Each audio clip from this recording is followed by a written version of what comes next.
મિત્રો, પ્રેમ વંદન, જય શ્રી કૃષ્ણ, વાસુદેવ સર્વમ. ઈશ્વરની અપરા પ્રકૃતિને પણ જો દ્વિમુખી અવધાનથી જોવામાં આવે તો તેમાંથી ઉચ્ચતર ભાવ તરફ જઈ શકાય છે.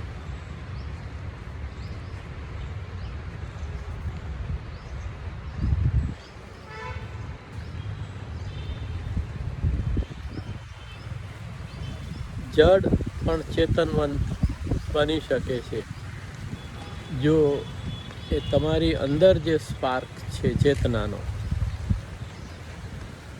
એનાથી નિરખવામાં આવે.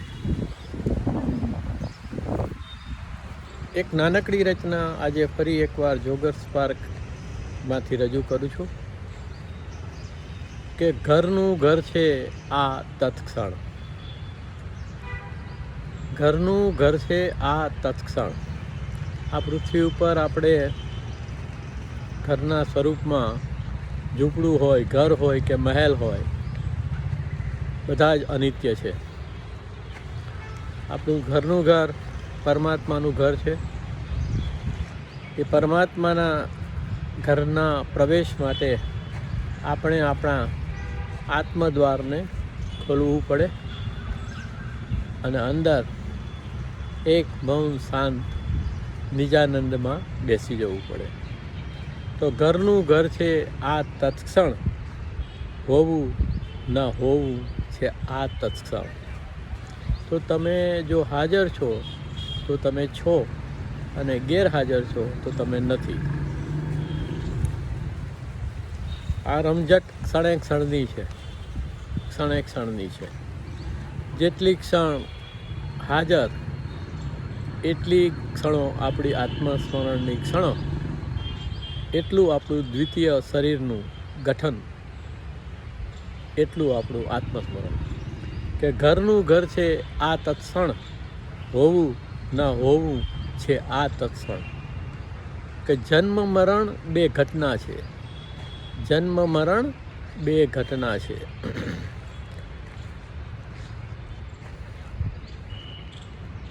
શરીરને ઉંમર છે, શરીર નાશવંત છે.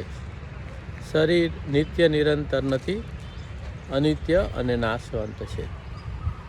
તો આ દેહભાવમાંથી છૂટી અને આત્મભાવ તરફ જવું એ જ જીવનનું માત્ર ને માત્ર કર્મ, એક કર્મ છે. અને એના માટે આપણે સભાન, સજગ અને સચેત થવું પડે. જન્મ મરણ બે ઘટના છે, હોવાનું ખરું છે આ તત્ક્ષણ. તો વર્તમાનની હાજર ક્ષણની ઉપસ્થિતિ શાશ્વતી બરાબર છે. જન્મ મરણ બે ઘટના છે, હોવાનું ખરું છે આ તત્ક્ષણ. ઘરનું ઘર છે આ તત્ક્ષણ, હોવું ન હોવું છે આ તત્ક્ષણ. કે સમય વિવેકે જાગીને જોતો, સમય વિવેકે જાગી જોતો. જાગવા માટે હું વારંવાર કહું છું કે આપણામાં સમજનો વિકાસ થવો જોઈએ. સમજ એટલે સામાન્ય રીતે આપણે જે માનીએ છીએ એનો અર્થ નહીં, પણ હું જે કહું છું અને હું જે રીતે કહું છું એ રીતે આપ સમજો, એ ખરેખરી સમજ છે. શબ્દોની મડાગાંઠને કારણે સમજ હંમેશા માથે માથે બદલાઈ જાય છે. જેવી રીતના તુંડે તુંડે મતિર્ભિન્ના કહ્યું છે, એટલે માથા જેમ બદલાય એમ વિચાર બદલાતા જાય છે. એટલે આપણામાં એકબીજામાં સમજનો વિકાસ થતો નથી. તો સમય વિવેકે જાગી જોતો, સત સનાતન આ તત્ક્ષણ. તો સનાતન સત તો આ વર્તમાનની હાજર ક્ષણ છે. એવી અનુભૂતિ તો જ થાય જો સમજ અને વિવેક આપણામાં જાગી જાય તો. તો સમજ વિવેકે જાગી જાતો સત સનાતન આ તત્ક્ષણ ઘરનું ઘર છે આ તત્સણ, હોવું ના હોવું છે આ તત્સણ.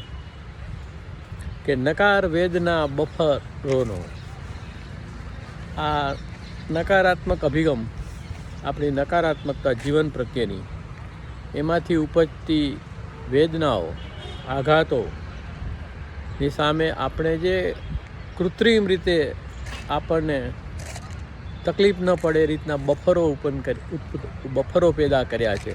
જેવી રીતના રેલવેના 2 ડબ્બાની વચ્ચે બફરો હોય છે જે આઘાત સહન કરે છે, એવી રીતે આપણે પણ આપણા જીવનમાં અનેક બફરો પેદા કર્યા છે. તો નકાર વેદના બફરોનો ખાત્મો કરે છે આ તત્સણ. તો આ જે તત્સણ છે એમાં જે હોવાપણું છે એ તમારી નકારાત્મકતા, એ તમારી વેદના અને તમારામાં તમે ઉત્પન્ન કરેલા બફરોનો સત્યાનાશ કરે છે. ઘરનું ઘર છે આ તત્સણ, હોવું ન હોવું છે આ તત્સણ. કે સ્વપ્ન કલ્પના એકરૂપતા, સ્વપ્ન કલ્પના એકરૂપતા, મુક્ત આત્મઘર આ તત્સણ. તો સ્વપ્ન કલ્પના અને એકરૂપતાથી પર જે આત્માનું ઘર છે એ આ તત્સણ છે. સ્વપ્ન કલ્પના એકરૂપતા, મુક્ત આત્મઘર આ તત્સણ. નકાર વેદના બફરોનો ખાત્મો કરે છે આ તત્સણ.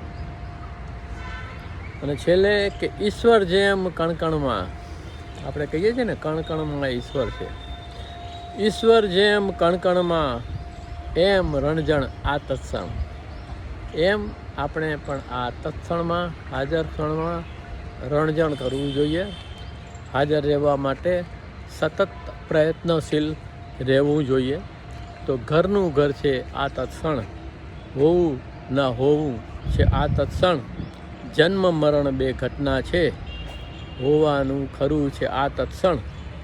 સમય વિવેકે જાગી જોતો, સત સનાતન આ તત્સણ. નકાર વેદના બફરોનો ખાત્મો કરે છે આ તત્સણ. સ્વપ્ન કલ્પના એકરૂપતા, મુક્ત આત્મઘર આ તત્સણ. ઈશ્વર જેમ કણકણમાં એમ રણજણ આ તત્સણ. ઈશ્વર પરમઃ કૃષ્ણ સચ્ચિદાનંદ વિગ્રહ, અનાદિર આદિર ગોવિંદ, સર્વ કારણ કારણ. હે કૃષ્ણ કરુણા સિંધો દીનબંધો જગતપતે, ગોપેશ ગોપિકા કાંત રાધાકાંત નમસ્તુતે.